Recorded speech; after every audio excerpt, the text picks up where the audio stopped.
following are the ingredients of my own version of mixed vegetable guisado with pancit canton. First, spring onion. Second, onion. Another one is garlic. Next, squash, sayote, and okra. Mixed together. Another one, we have also pechay and Chinese pechay. And the last one is pancit canton.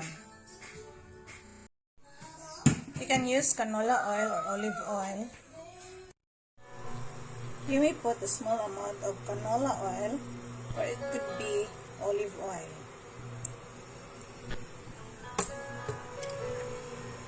We put the garlic slowly.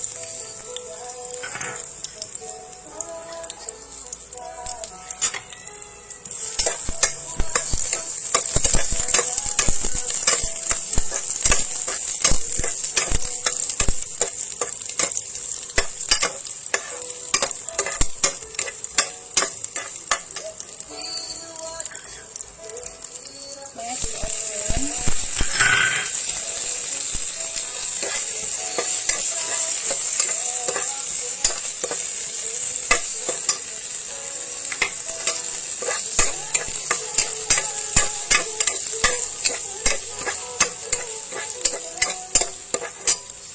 Then spring onion.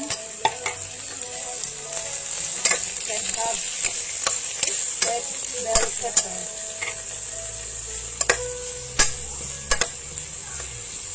Or you may not put bell pepper.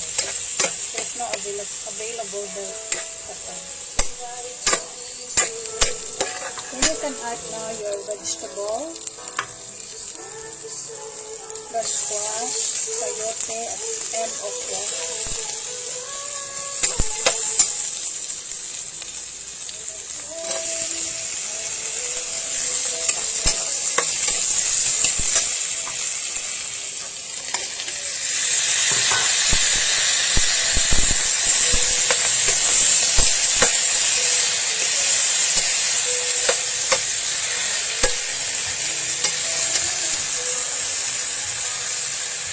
You can also add the pechay and Chinese pechay.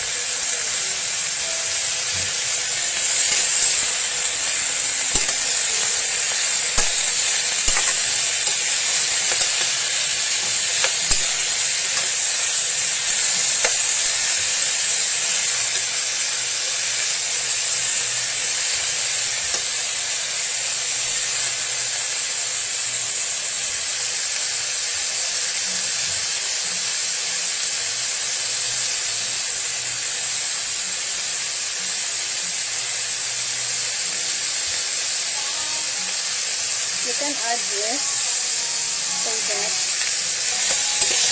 the taste is really delicious. Check if the vegetables are tender.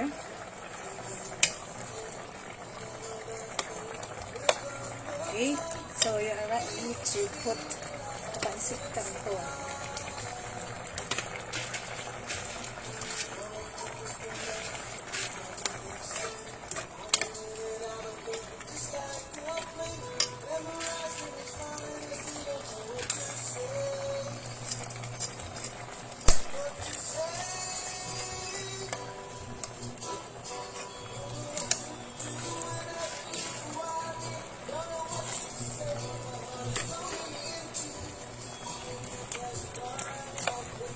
Mix well and wait for 2 to 3 minutes.